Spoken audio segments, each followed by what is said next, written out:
Hi guys and welcome to this episode of the Just My Opinion podcast. Today we are going to be reacting to this blogger coming forth with the accusation that Wande Coal sampled this Cameroonian group Ego and Prido, one of their songs called No Be Lie. So we're going to first read what the blogger said, then we're going to react to it. So he said, a disturbed follower of mine called my attention to the fact that Nigerian music legend Wande Coal stole the song of a Cameroonian music duo, Ego and Prido, for his recent release album, Legend or No Legend. The accusation sounded unbelievable to me, so I had to make my investigation, and this is what I have to say. Wande Coal is one of the most celebrated and respected artists in Nigeria. Present-day Afrobeat kings like Wizkid, Davido, Burna Boy, and still etc. still pay respect to him till date. Personally, I respect him a lot because he is one hell of a talented artist who has put out a lot of work. In all honesty, I didn't expect this from him. Sampling has become very common in the music industry. There is absolutely nothing wrong with sampling, but if someone wants to sample a sound recording, he or she must obtain the permission from both the copyright owner of the song, the music publisher, and the copyright owner of the particular recording of the song, the record label, to avoid copyright infringement. Burna Boy's song Last Last is one of the biggest songs out of Africa this decade. It might interest you all to know that American artist Tony Braxton is entitled to 60% cash generated from that song because Burna Boy sampled her song He Wasn't Man Enough on Last Last. The instrumental of the track 5 of Wande Coal's latest album, the exact instrumental Ego and Prido used for their debut song No Be Lie. But Wande Coal hasn't given any sort of credit to Ego and Prido or even the Cameroonian producer Mikos Twap, who made the instrumental. Turns out Wande Coal didn't obtain any sort of permission before sampling the song. This is so unacceptable, especially from a experienced artist who has been in the industry for over 25 years now. Sampling music is legal if only you get permission for the sample usage from the original artist and copyright owners. Calling on Wande Coal to please do the right thing as soon as he reads this. Y'all can check out the original songs. So he puts out the 2 songs in the comment section. I am not going to be playing the 2 songs here because we have something called copyright strikes, which I want to avoid. Hi, Ambassador. Hello, people. It's your boy Ambassador again. Yeah, so you listened to what I read from Blogger for True, and he's saying Wande Coal sampled the song. Have you listened to the 2 songs? Not really, if I'm being honest. I heard the Wande Coal song. I have not paid that enough attention to the Ego and Pride one. But I am familiar with these issues coming up, which I think it's more from the producer side of things and not so much the artist.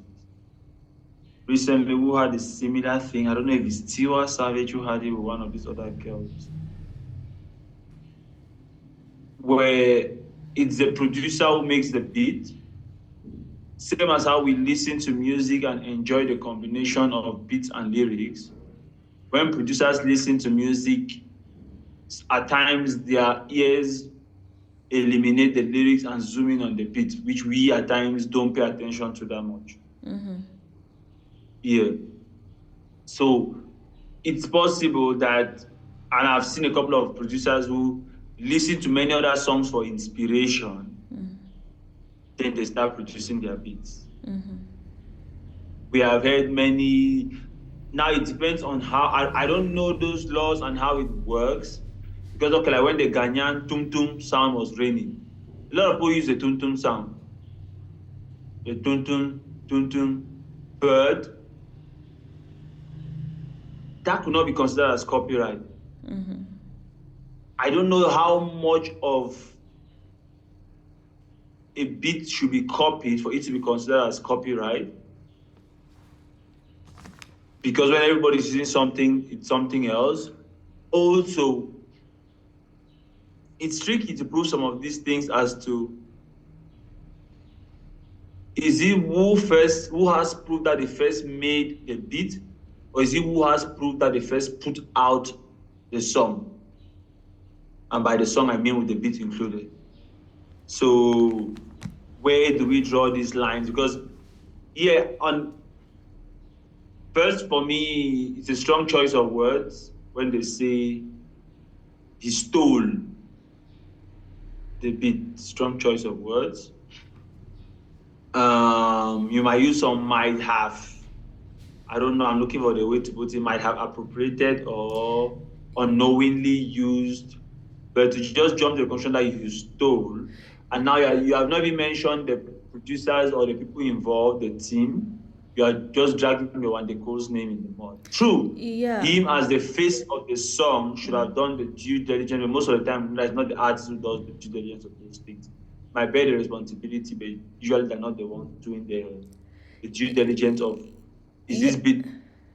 Yeah, but Does he have any issues on things here? but if you listen to Ego and Prido and so it's just the first Ego and Prido is the first 7 seconds, Wande Coal is the first like 6 seconds, you would definitely get like, I mean, like, I don't produce beats. I don't know anything about beats. Like, when he was even talking about Last Anthony Braxton, I had no clue that happened. But me, who is like a layman in that industry, I listened to that and I realized that it was the same beat.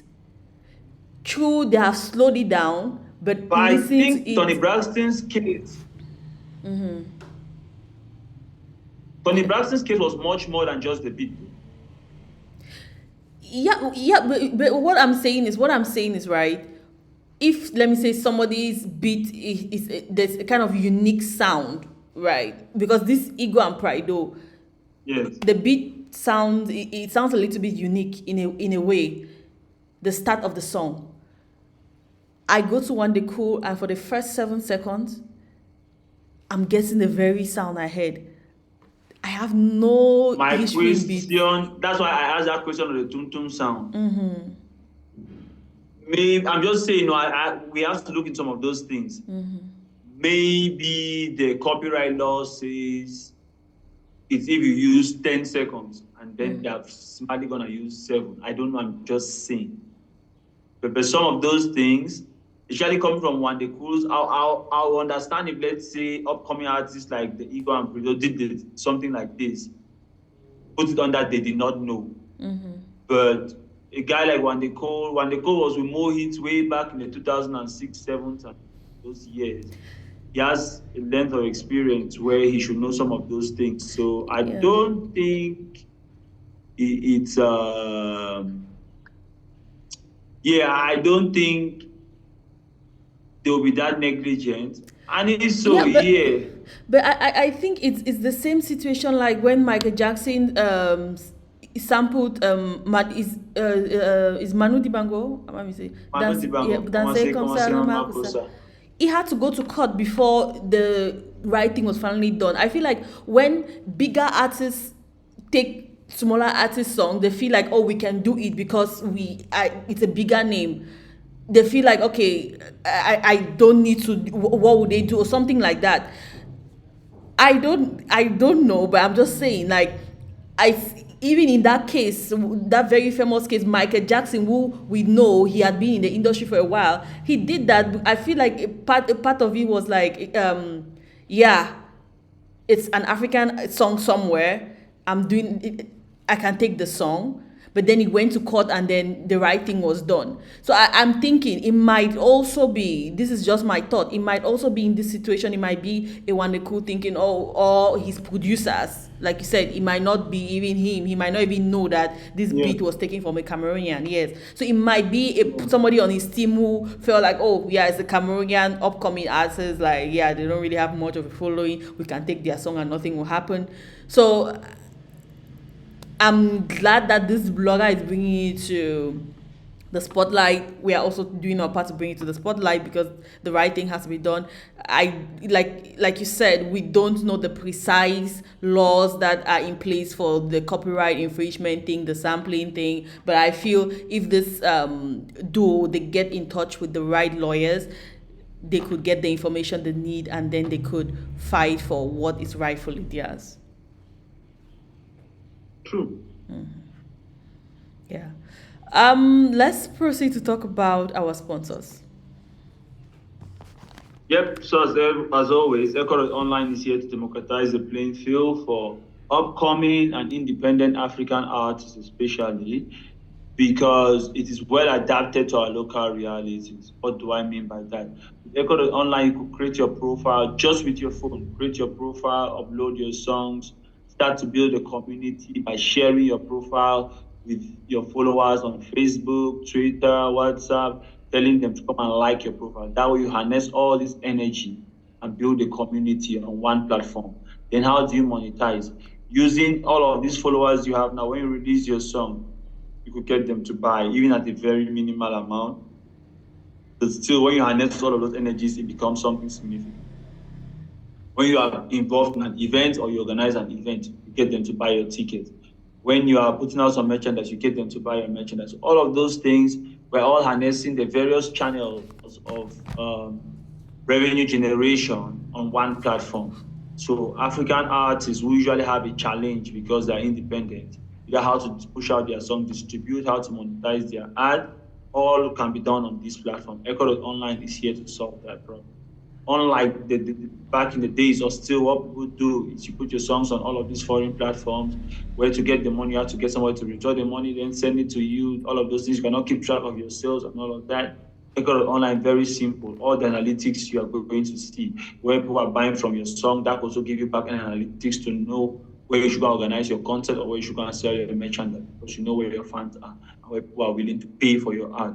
Also, Echo Online is adapted to the local payment method. So with things like mobile money and all the various local payment methods, you could get your fans to buy. Some fans don't have credit cards to be buying on all those foreign sites, but Echo Online, they could use mobile money directly with their phone and buy your song and then play it on the site.